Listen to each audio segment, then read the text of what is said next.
and welcome back to KXAN Plus. I'm your host, Esmeralda Zamora, and today we have our Nick's First Warning Weather Show with our Chief Meteorologist, Nick Bannin. Nick, how are you doing? Esme, you don't have your DJ headphones on. I don't have them on today. I'm waiting for you to mix the ones and twos and put it all together, but I don't know. Where did the headphones go today? We can't bust it down with rhymes today. There you go. I mean, you've got all your DJ mixing buttons over there. I feel like you could do it without the headphones. Yes, we're talking October today. Whoa, look at that. See, that's why I got to talk about your missing headphones and then the cameras go haywire. Should we talk about October? Yeah, so we're talking about October because it is said to be the second wettest month of the year. Is that going to happen this year? It may end up being a wetter month than some of the years this year, but it does not look like it is going to necessarily live up to its typical October standards. We typically get our wettest month of the year in May. That's also the month that gets the most severe weather as well. But as meteorologist Tommy House spoke about a few days ago, we also have a second wet season. Story on it on Monday and Tuesday. That second wet season is now. It's fall, September, October, November.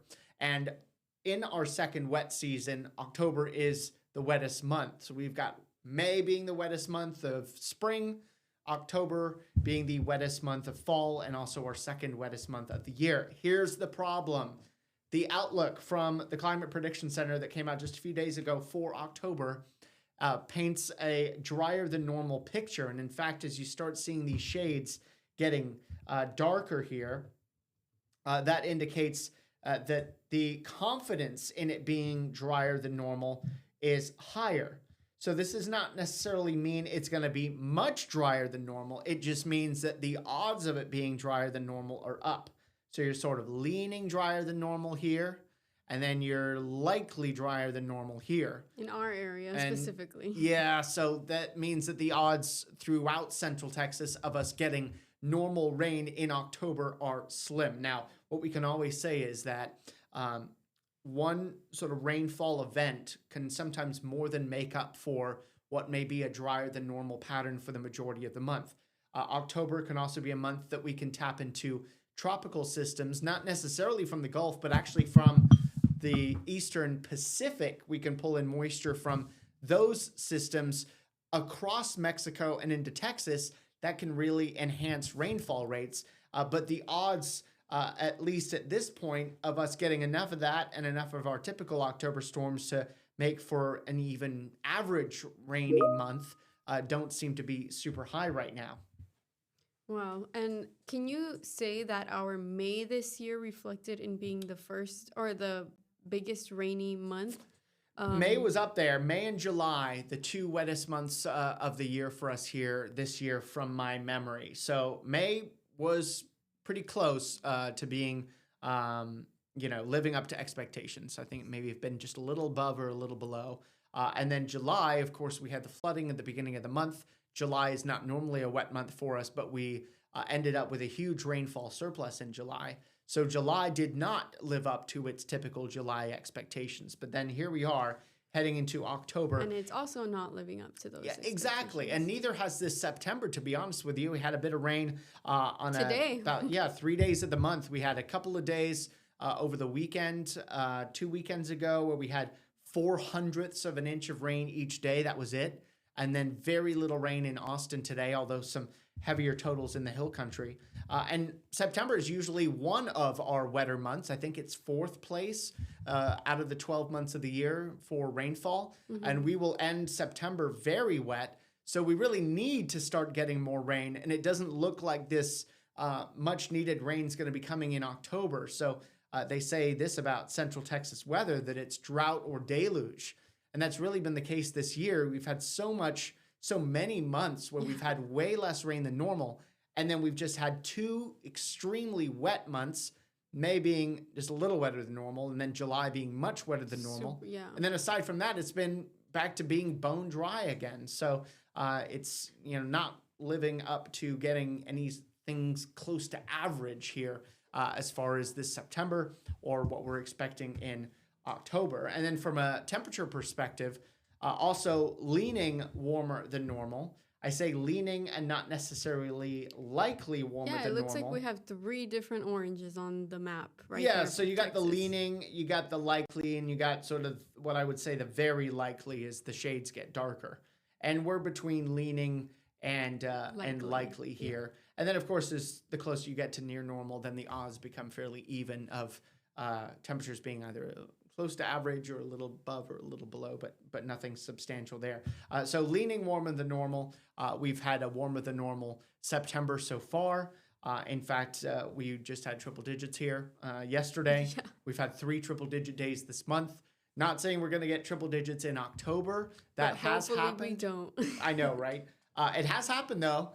In fact, last year we had triple digits even as late as the middle of the month. It was the latest triple-digit day in Austin area history came last year. So it's not out of the question we get triple digits in October. It's just very unlikely.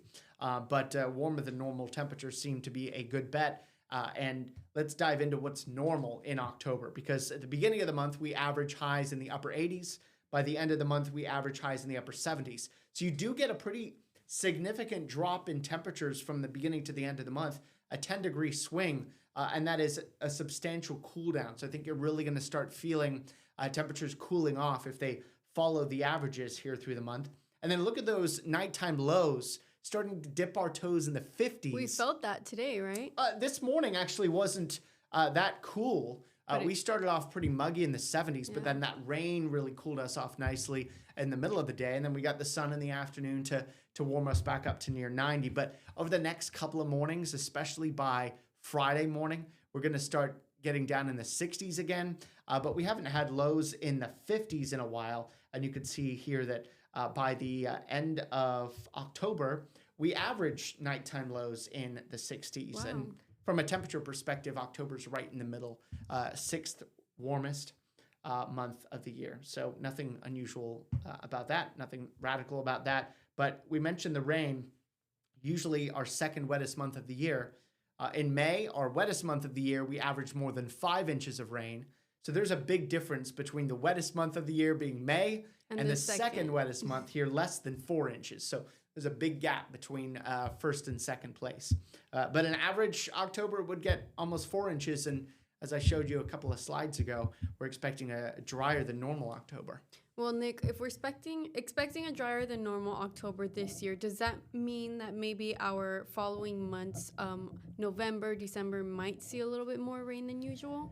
No, drier October doesn't necessarily lead to wetter weather in November or December, although you would like to make up for that dryness some way. This is the 3-month rainfall outlook, so basically carrying us through the rest of the year. We've got 6 more days in September to go, and then we've got all of October, November, and December, and then that's the rest of 2025.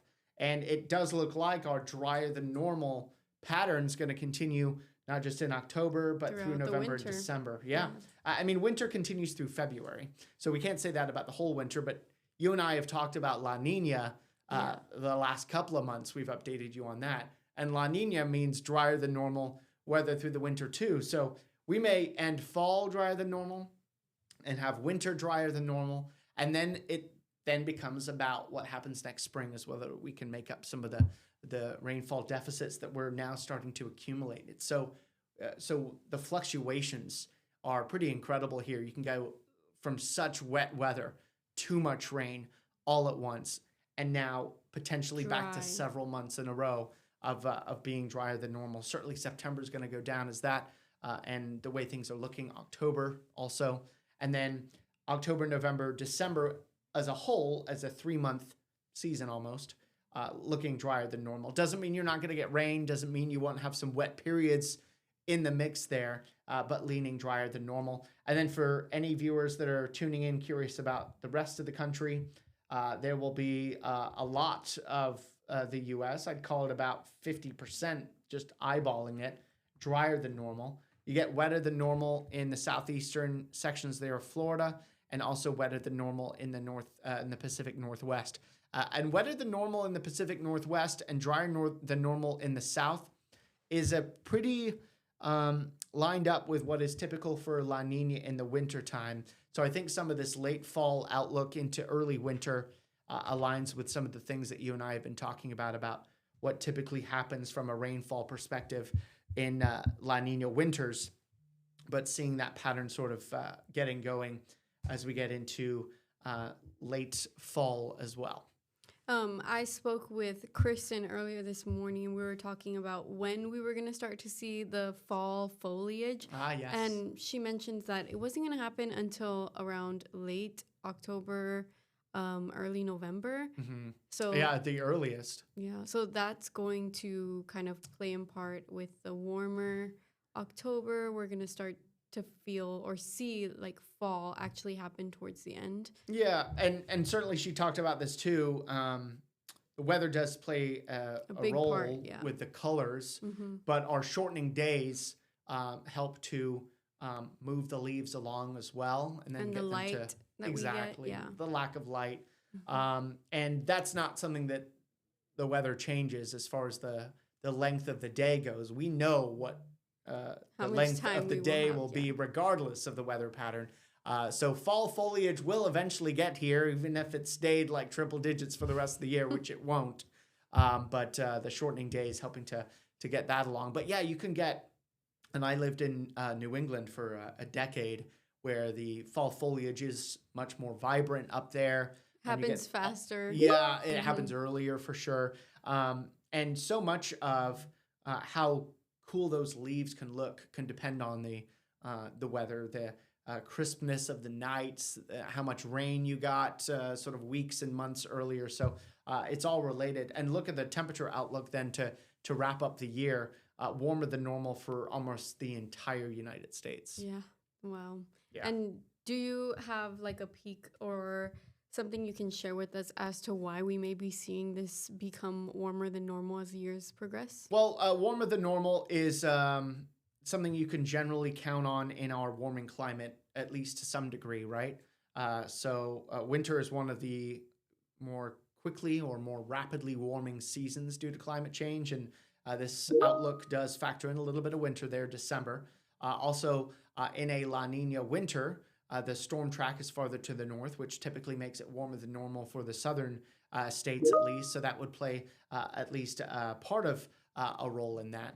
And then just general pattern recognition gives you some insight as to whether it be warmer or cooler than normal or not. I think we'll start to see some of those cooler spots developing as we get into winter, where we'll see some more dips in the jet stream, likely closer to the Great Lakes region, that can draw down some of the cold into the northern tier of states and possibly closer to the Great Lakes as well. But so this outlook doesn't forecast the entire winter, just a little bit of it. But it does give you a sense of what we can expect for the rest of the whole year, and the fact that we're already talking about the end of 2025. It's like, crazy. oh, when is it now? Oh, I right. know. It's only September.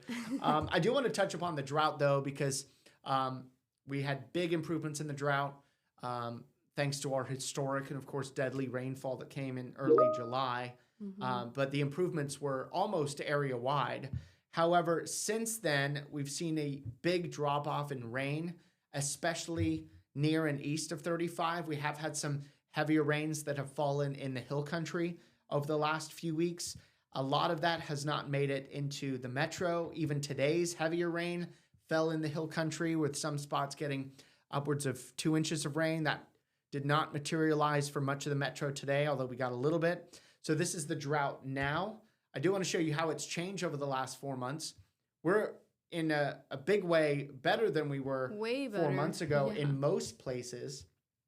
But things are actually getting worse for some areas too.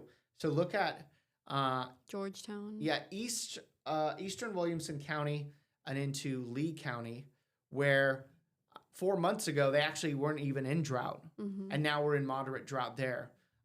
You could see no change in the drought. I mean, there has been changes. It's got better and it's got worse in parts of Hayes and eastern Travis County, parts of Caldwell and Bastrop County, where 4 months ago they were in the severe drought in those areas right here. And now they're also in the severe drought. But the hill country, of course, had the most significant heavy rain, about 200% of normal rainfall year to date in the hill country. And of course, that eradicated the drought there. But it's been the areas near and east of 35 that didn't get as much rain in early July because a lot of that heavier rain was west of 35. And of course, some of it reached the 35 corridor. So there's just not as much in the ground here. That's been affecting our aquifers as well. So even though the lakes have come up significantly, the groundwater that so many residents rely on for drinking water and things has not been replenished in the same way as you would have thought it would based on what happened to the lakes. The lakes bring in water in a different way than the aquifers do. So that's meant that things are still not in great shape in many of the aquifers in Hayes and Travis counties, especially. So drought getting worse now, even though it's a big improvement across much of the area from 4 months ago. And I'll tell you, Esme, sometimes I like writing my blogs a day or two ahead of Our stream. Our stream, sure, and when I anticipate updated information. Yeah. And there was a time last year where we had some rain, and there was only a small portion of the area that had drought left. And I wrote a blog that said drought finally done in Central Texas, because I was anticipating that this small sliver of drought would be removed based on some of the rain that we got. That small sliver of drought that at the time I think was in southern Blanco and Gillespie County never got completely taken away. It was just moderate drought though. And then that was as good as it got. So we never completely got rid of the drought. We still had just a small amount of it left. And then the drought got worse and worse through the end of last year, through the winter, and through the majority of the spring. And then even though a lot of that drought went away with the rain that we had in July, now we're seeing it grow east of 35. So we're seeing the drought areas of concern shifting kind of moving a little bit. Yeah, moving farther east, but still drought continues for a chunk of the area. And based on where the rain fell here today, I wouldn't be surprised if the drought monitor report that we get tomorrow morning actually shows an update of worsening drought yet still. So there will be another drought report that comes out tomorrow that's likely going to show that. And the Climate Prediction Center does these monthly outlooks, these seasonal outlooks, but they also do them for drought too. And you could see here as I'm not able to zoom in this graphic into Central Texas, but I can certainly point out what I'm talking about. On the right-hand side here, you see what the colors represent. And drought development likely is all of Texas. Is just about all of Texas, You're right.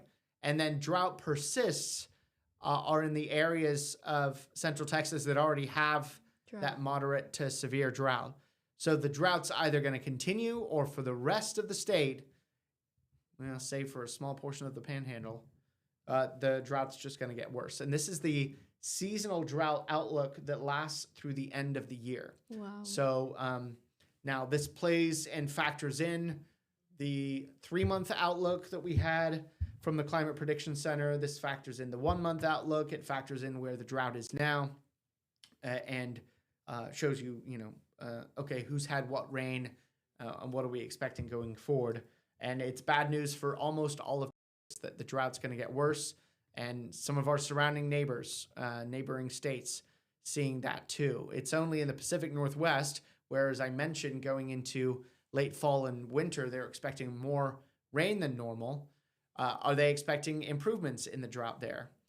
And then also a little bit in New England too, seeing some improvements in the drought too. The majority of the rest of the country, either status quo or really getting worse from a drought perspective there. So we can expect a pretty dry and warm October coming up next month and through the rest of the year, right? Yeah, and it's all relative, of course. Warmer than normal doesn't mean triple digits necessarily, and probably doesn't, but it just means warmer than the 30-year averages, and those get recalculated every 10 years. But our 30-year average that we look at now, the National Weather Service looks at, NOAA looks at, 1991 to 2020. So that's the 30-year period that we're looking back for reference as what the average temperatures were for that 30-year period during each day and each month and each year. So when we say warmer than average October, and again, I can pop that slide back up again on what is normal in October, these are the numbers we're comparing it to. Yeah. So warmer than this is what we're looking at. But you'll still get some nights in the 50s and 60s.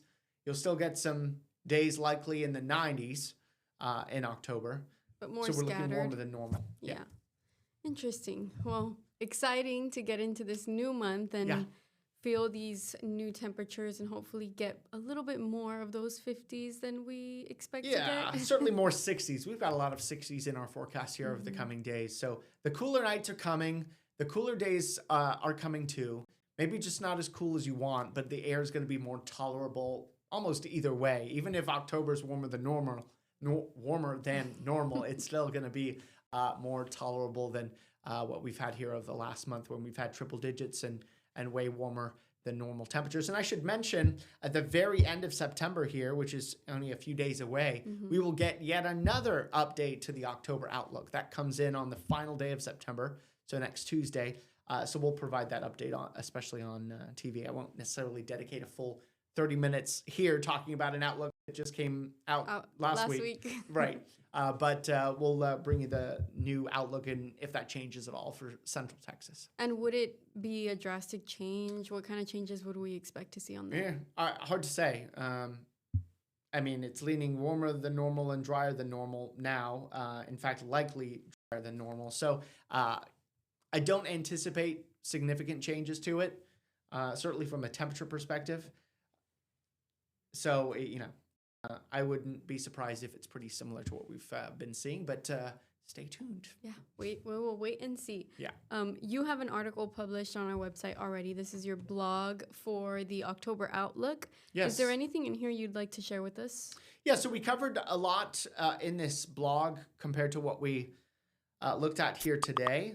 I should mention that Tommy did an outlook on our second rainy season and a blog for that.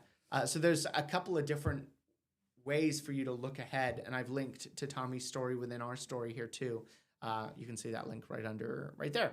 So if you want to dive into more about what to expect in the coming month and the coming 3 months and to wrap up the year, it is all right there at your fingertips.